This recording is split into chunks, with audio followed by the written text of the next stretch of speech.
Where did this guy come from?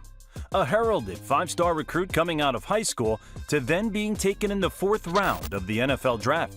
But now, Amon Ra St Brown is a superstar wide receiver for the Detroit Lions, a city that knows what a dominant receiver looks like. Amon Ra has mega shoes to fill. Before becoming one of the best receivers in the NFL, he was tearing up the local LA high school scene. St. Brown had a solid collegiate career, dominating the Pac-12 and helping a once prestigious program return to prominence.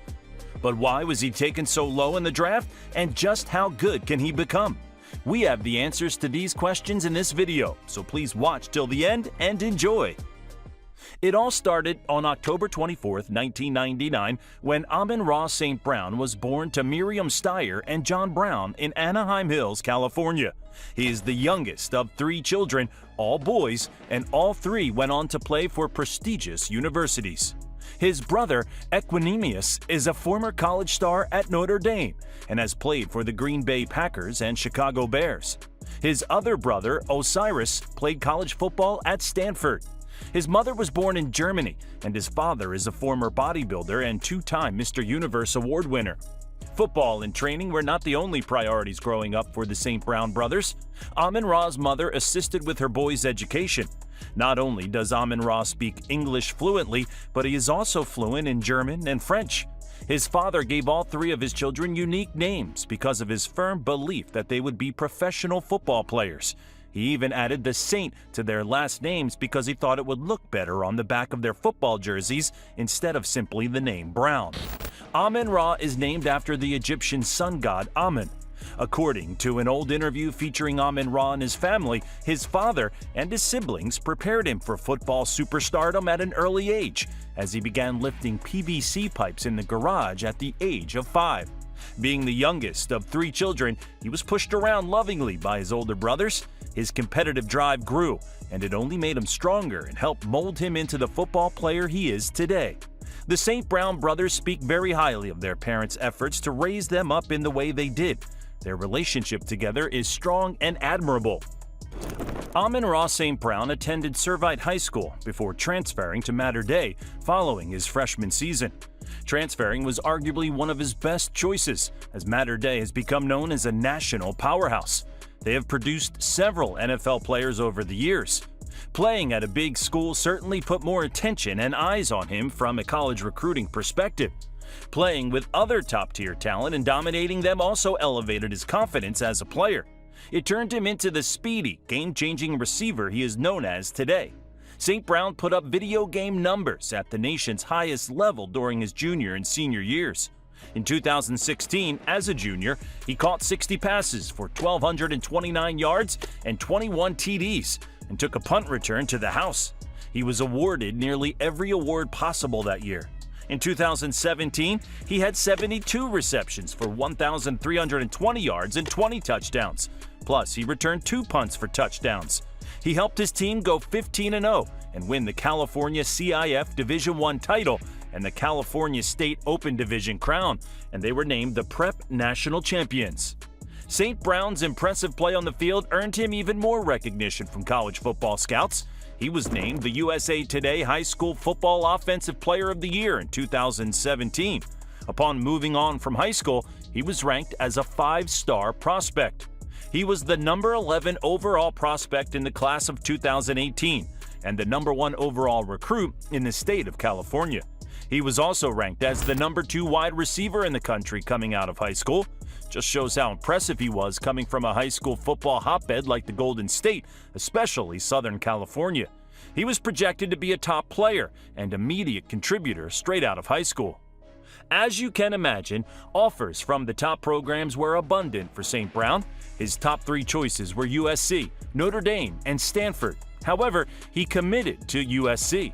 As previously mentioned, he was expected to contribute to the Trojans immediately. He did exactly that, as he instantly impacted USC by recording nearly 100 yards in the first game of his college football career. He also scored his first career touchdown in a victory against UNLV as he helped lead USC to a dominating win to open up the 2018 college football season. He put up a career high in yards against Texas later that year as he recorded over 160 yards in a single game, which was only a glimpse of his extraordinary talent. He finished his freshman campaign with solid numbers, recording 60 catches for 750 yards and hauling in 3 touchdowns. He had a breakout performance during his sophomore season, and that is when he started to open everybody's eyes to the fact that he was one of the best receivers in the country. During his sophomore season, he recorded his career high in receiving yards, totaling 173 yards against Arizona State. He finished the year with 17 more catches than he had throughout his freshman year and also went over 1,000 yards on the season. He also put up double the number of touchdowns as he hauled in 6 touchdowns for USC during his sophomore season. In 2020, his stats took a step back as a junior during the COVID year with the shortened season for the Pac-12 Conference. USC only played 6 games, but they recorded their best season during his time with the program. They finished 5-1, and their only loss was against Oregon in the Pac-12 championship game. He caught 41 receptions, 478 yards, and hauled in 7 touchdowns in those 6 games. He declared he would forego his senior year at USC and enter the NFL draft. Amon Ra believed that he would be taken on day 2 of the draft, but scouts thought otherwise. After watching his tape and comparing him with other incoming players, Bleacher Report's NFL scouting department ranked him the 70th best out of 300 prospects, saying, "Think of him as an efficient number 3 type piece for a good offense, but not an explosive player." NFL analyst Lance Zierlein held a similar belief, writing, "There's nothing dazzling about his athletic profile or overall game, but he's a solid football player with the chance to become a starting slot in the future." Daniel Jeremiah ranked Amon Ra as his 112th best prospect. It was clear that many people doubted his ability to become a starting wide receiver in the NFL. The 6-foot, 200-pound athlete ran a 4.51 40-yard dash at his pro day, which pleased Daniel Jeremiah, but it wasn't enough to launch him up draft boards. He was selected in the 4th round at 112th overall by the Detroit Lions. His draft slide finally ended, and the Lions and Dan Campbell were getting a pissed-off, highly motivated player. The Lions have been historically bad. Even when they had Calvin Johnson on their roster, they only made the playoffs twice in his 9-year career. But St. Brown would help break a very lengthy losing streak for Detroit with his first career touchdown catch and a victory late in the regular season against the Minnesota Vikings. It was all uphill after that for him, and in December, he won NFL Offensive Rookie of the Month. He finished his rookie season catching 90 passes for 912 yards and 5 touchdowns. Not bad at all for a 4th-round pick, whose numbers were better than the beloved Calvin Johnson. He surpassed league-wide expectations and showed flashes of his greatness in year 1.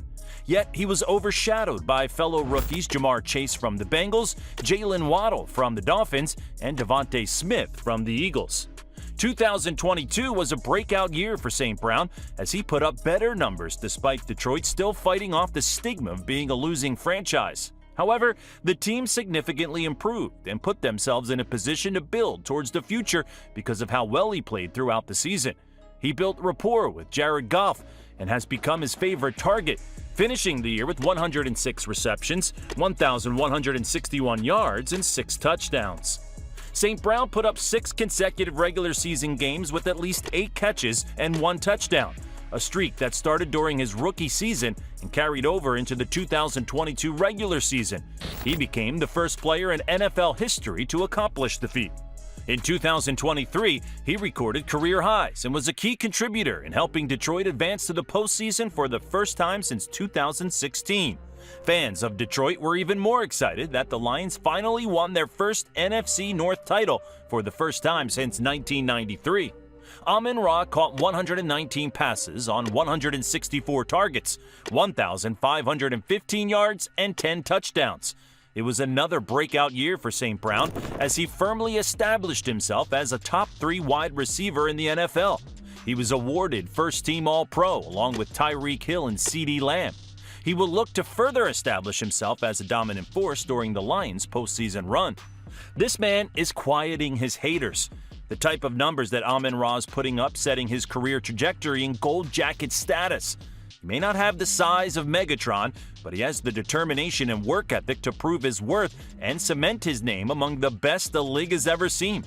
He has been tested throughout his life, starting from those days back when he would train with his brothers in their garage under the leadership of their father, to when he played against the best in high school, playing under the California sun at USC, to now playing in the Motor City of Detroit.